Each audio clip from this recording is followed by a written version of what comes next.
why do we need to engage artists and cultural professionals in policymaking?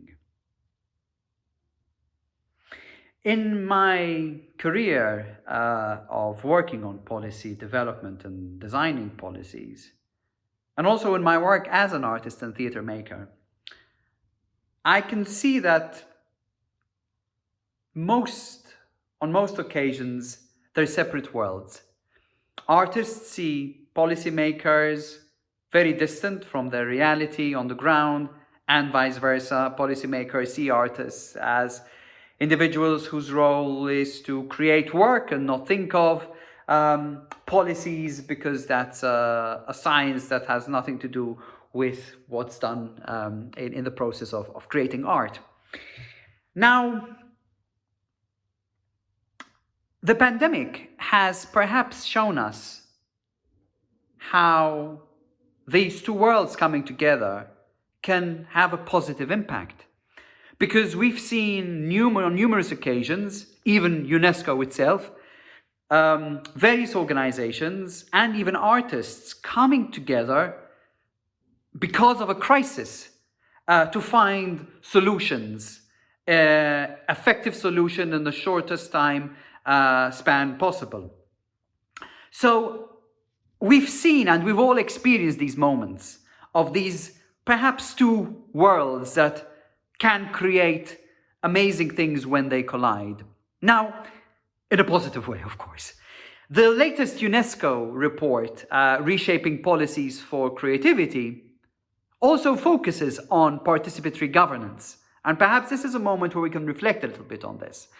The results show that around 90% of parties to the convention have implemented dialogue mechanisms with civil society organizations, 78% have public funding schemes for civil society organizations, and 71% claim that they support or organize training and mentoring for civil society organizations. So this kind of three areas we're looking at in policy making for participatory processes. Now, creating dialogue mechanisms, ensuring funding, and also providing or organizing training and mentoring for civil society organizations. On the other hand, civil society is kind of giving us a different picture, because civil society organizations surveyed claim that they are rarely involved in joint decision making and monitoring. Funding seems to be the top number one priority, but also the barrier to collaboration. And only 35% of civil society organizations think that existing laws enable them to partner with public institutions. Also, most disagree that cultural policy making is genuinely transparent. These two worlds seem to be seeing things in a different way. Now, of course, this also gives us a kind of space to open up a conversation on what we understand by participatory governance and participatory processes. Some may argue, well, a consultation process is enough. Here's my policy, give me feedback, I will go back, review it, and then rubber stamp it, goes to Parliament, and there it's done.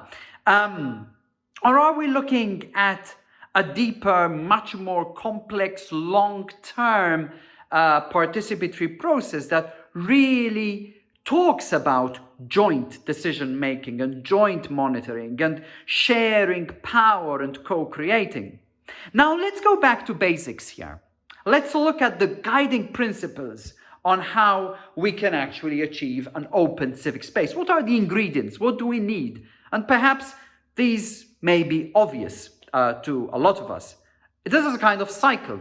So the first point is the right of freedom of expression, the right of association, the right of assembly. Are those in check? If you have those principles set, if legislation is allowed, is set in place for artists and cultural professionals to come together in a form of a union or association. And also the right to assembly, the right for assembly, the right to protest, the right to come together without fear.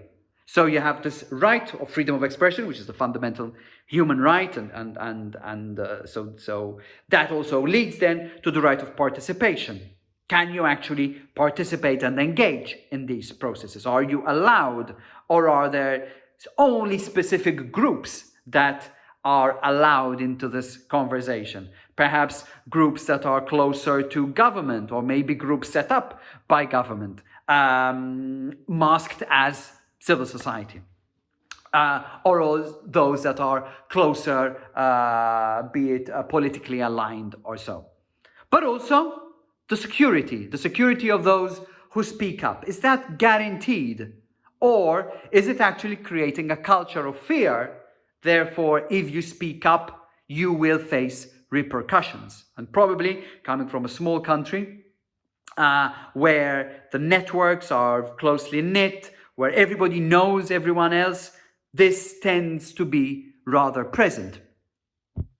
So, keeping these three principles in mind, what are the processes that we can create on the ground to facilitate collective and also participatory processes? The first thing I want to look at, I have 5 points for you to take away. The first point, securing funding mechanisms, funding schemes for civil societies to operate and participate. That goes beyond, of course, its membership base, but also allows this to be a strong presence, and also, because ultimately a strong civil society also implies a strong democracy. And this is what creates healthy societies, and healthy societies also require healthy and better cultural policies. The second element is legislating in favor of civil society representation on boards of governance. Doesn't mean that we only speak to you, but also we decide with you. The third element, actively create systems that guarantee transparency. Not just from a legislative point of view, but also ways how you can engage in this conversation, access knowledge, and use that knowledge and make that knowledge available in the public domain. And also we've seen, like the example in Slovakia, for example, where this open process of knowledge is currently being used to create a forum for policy making to be co-created and developed with all participants, anyone who wants to engage in that. And of course, the technology now allows us to do this more than ever. You know, we could co-create a policy as we go along without the need to physically meet in a room to and allow this process to be ongoing even without fixing a policy or a strategy for a particular period of time. The fourth point is assume that no policy or strategy can be successful without co-designing it with civil society. This may mean creating temporary or permanent working groups, for example, that facilitate dialogue, monitoring processes, and policy design mechanisms that actually ensure that this is not an us and them situation, that these two groups are not separate, but part of that ecology, that not just need each other, but actually have specific expertise that can co-create something to go forward. So my fifth and final point is encourage a culture of openness and systems of shared power that provide space for civil society and therefore for artists and cultural professionals not only to be represented, but that they can actively shape the future of culture.